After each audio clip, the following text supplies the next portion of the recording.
This afternoon, a Hennepin County grand jury returned an indictment against Vance Boelter on the following 8 charges. I will list them in chronological order by crime scene. Attempted first-degree murder of John Hoffman. Attempted first-degree murder of Yvette Hoffman. Attempted first-degree murder of Hope Hoffman. Attempted first-degree murder of Kristen Bonner. First-degree premeditated murder of Mark Hortman. First-degree premeditated murder of Melissa Hortman. Felony cruelty to an animal for Gilbert Hortman. And impersonating a police officer with one aggravating factor, which is driving a police car or a car that looked like a police car. Before I talk about the charges, I want to take a moment to discuss the process that led us to this indictment today. These crimes were carried out on Saturday, June 14th.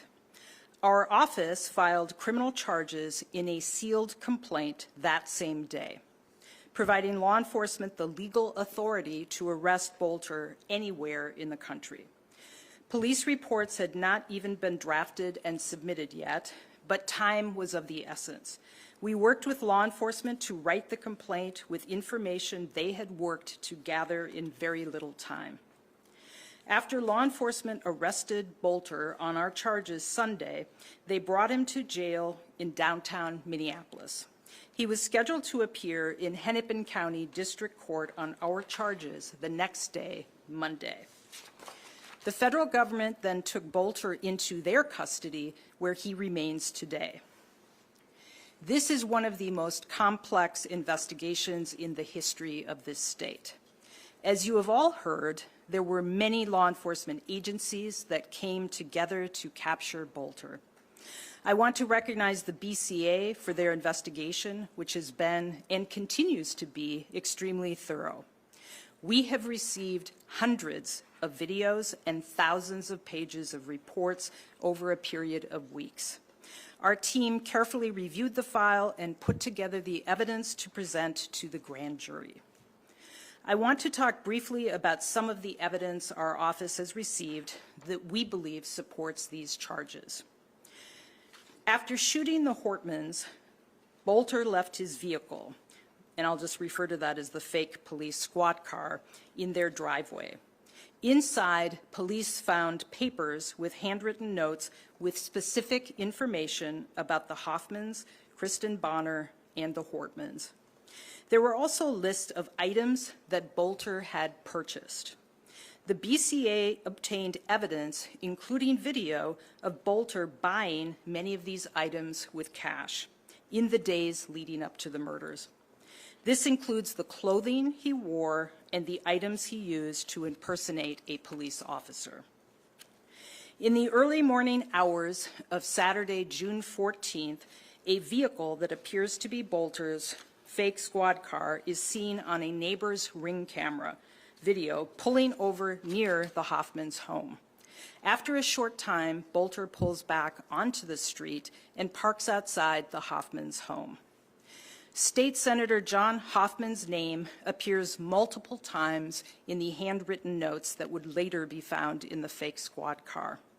The notes include spouse, not a name, but it says spouse, number of children, address, phone numbers, and a star next to his name. Boelter is recorded on video ringing the Hoffmans' doorbell and knocking on the window multiple times before John Hoffman answers the door. After John opens the door, Boelter goes into the entryway, tells them he is a police officer, and asks about others in the home. While John, Yvette, and Hope are in the very small entryway, they realize he's wearing a mask. He can be heard telling them to show their hands. They successfully push him out of the house and shut the door. Boelter fires the gun at least 9 times through the front door, striking John and Yvette multiple times. Hope was on the floor at the time the shots were fired. After leaving the Hoffman home, Boelter drives to the home of State Representative Kristen Bonner, whose name is handwritten multiple times in the notes found in Boelter's fake squad car.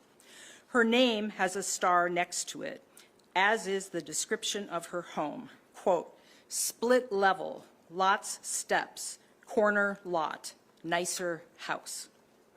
Video from Bonner's Ring security camera shows Boelter wearing the mask and clothing identical to what he was wearing at the Hoffmans and matching what he wore when at the Hortman home.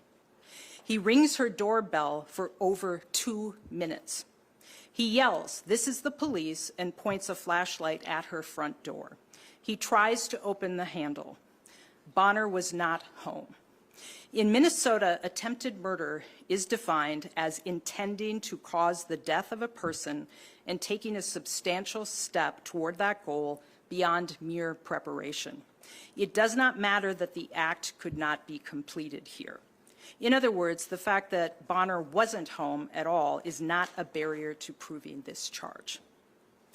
After finding no one home at Bonner's residence and encountering a police officer while parked near State Senator Ann Rest's home, Boelter drove to the home of the Hortmans.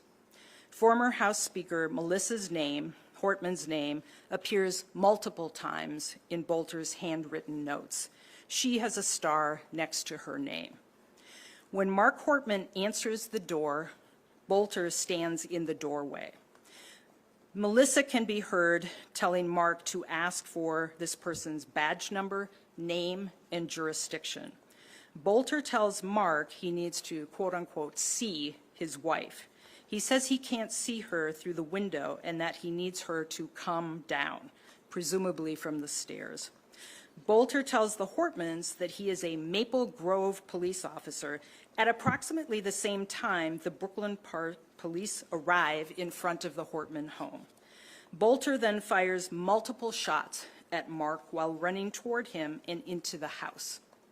After entering the house, Boelter fires multiple shots at Melissa Hortman. I want to clarify language that was in the complaint we filed on Saturday, June 14th. At the time, law enforcement believed that a Brooklyn Park police officer exchanged gunfire with Boelter. The BCA has determined that Boelter did not fire shots at law enforcement. An officer did fire multiple shots at Boelter after Boelter shot Mark Hortman in the doorway. None of the officer's shots hit Boelter or anyone in the Hortman home. In Minnesota, it is a crime to willfully inflict an act of cruelty on a companion animal. If that act results in great bodily harm or death, the crime is a felony. Gilbert was the Hortmans' beloved dog. Gilbert was barking when Mark opens the door, but when Mark says, "Gilbert, stay," Gilbert stops barking and is quiet. The evidence shows that Boelter intentionally shot Gilbert. Boelter shot Gilbert at the foot of the stairs on the main floor. Gilbert was not standing between Boelter and Mark. Gunshots are followed by sounds from Gilbert, who remains on the floor until he is carried out by law enforcement. He was partially paralyzed. Later, a decision was made to humanely euthanize Gilbert when a veterinarian determined that he would have no quality of life.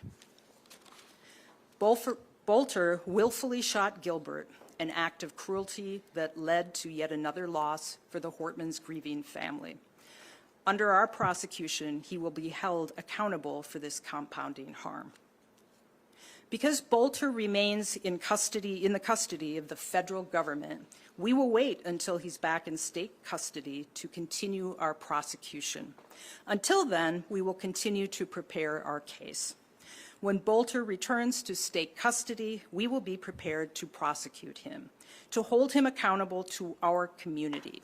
We will do everything in our power to ensure that he is never able to hurt anyone again. Thank you. Questions? Can you speak about the grand jury process? How long was this? How much evidence did they look at? When did it begin and when did it end? So the evidence that I talked about today was evidence that we received. As you know, the grand jury is a secret process. Transcripts are secret, so I can't really talk about the evidence presented to the grand jury. We did start our presentation in less than 2 weeks after this happened. And then, as I mentioned, this was a voluminous file. We are continuously getting evidence, and so we were processing that evidence as the summer went along, and we finished that presentation today. Yes? Mary, considering his federal cases moving forward first, will he be arraigned on these charges? Will he appear in state court at any juncture in the near future? So the question is, since the case is going forward on the federal charges, will Boelter appear here in state court and make his first appearance, essentially? The answer is probably not. We can make a request of the federal government to give him back to us for that purpose. Our guess is that they will keep him until they are done with their process. So he has not made a court appearance here in district court and probably won't until the federal government is finished with their case. To follow up on that, if he is convicted on these federal charges, and will he remain in federal custody at that point? Could he be transferred to state custody after that? Yes, absolutely. And the question was, if he's convicted on the federal counts, could he come back here in state court for prosecution? And the answer is yes. This is a two-part question. Mr. Boelter has been making a lot of public statements to media in various organizations. They all appear to be coming from the federal jail where he's being held.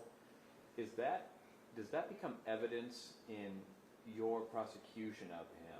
And also, what do you make of the fact that he is trying to craft explanations for his crime in such a public way?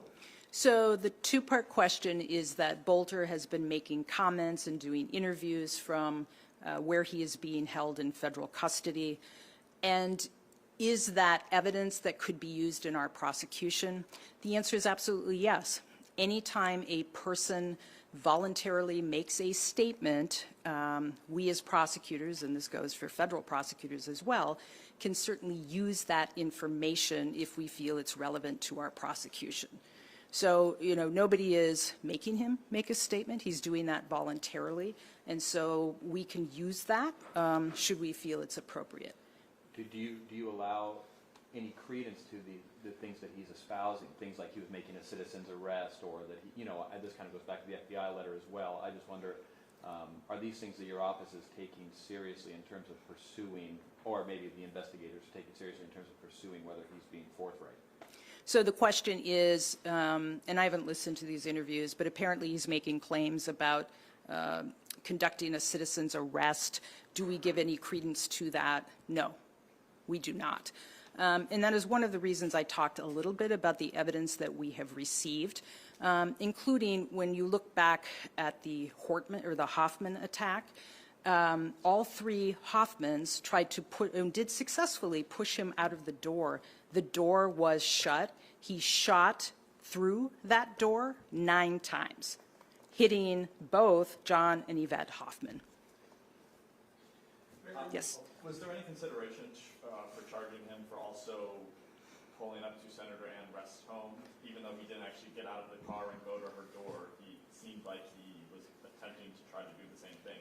Yes. The question is, was there any consideration to asking the grand jury to indict for charges on his conduct at Senator Ann West's home?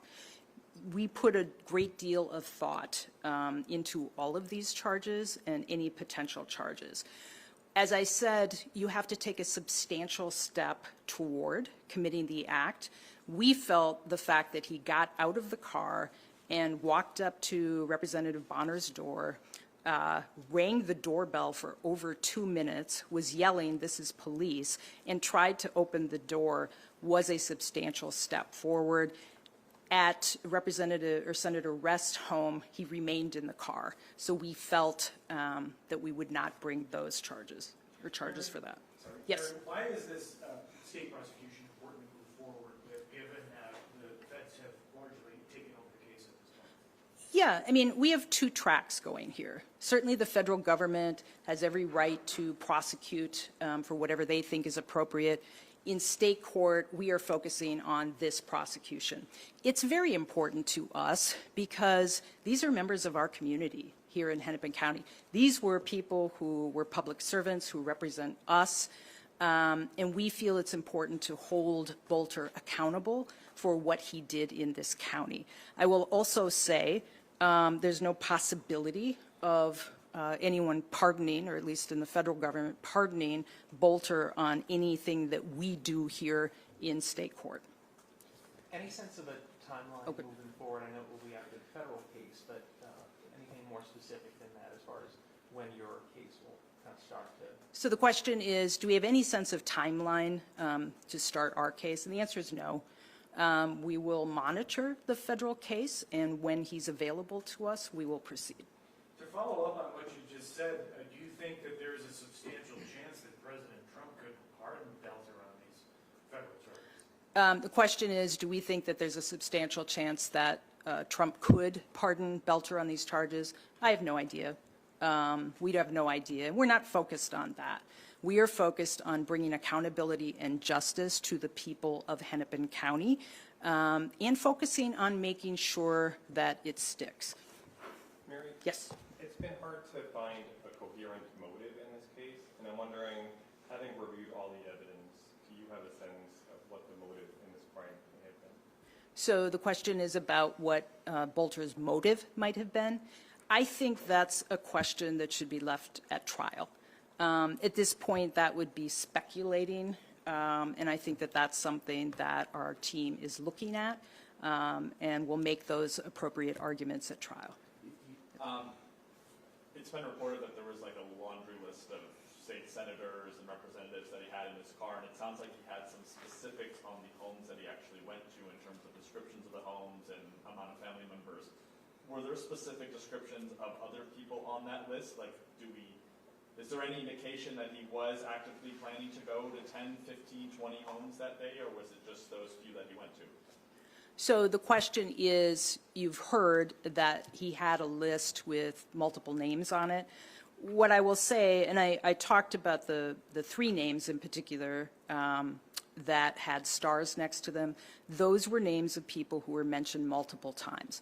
There were people who were mentioned, other people who were mentioned, many people who were mentioned, but those specifically were mentioned multiple times. Others were not. So you said there was 3 people mentioned multiple times? There were other people mentioned multiple times, but I'm not going to share that, who those persons. The 3 had stars next to their name, though? Yes, And that they would did. be the Hortmans, Hoffmans, and... Representative Bonner. Okay. And there were some specifics. I shared the specifics about Representative Bonner's home. The specifics had, in the Hortmans and Hoffmans, had to do with where they lived, how many kids they had, that sort of thing. Can you share if there was Talk any? about if there's any evidence that anyone else helped him, or did he act alone? The question is there any evidence that anyone else helped him, or did he act alone? This is why the BCA investigation is ongoing right now, but we see no indication that he received assistance at the time he committed these crimes. Last question here. Just specifically about this notion of stars around names, I know you can't name them, but were there other people that had that indicator by them? I think just leaning towards, again, were there other specific targets that he did not get to that night? Well, I will say there were other specific names with stars on them. I can't get into his mind. We're not going to speculate on what his plans were that night. Thank you. Thank you.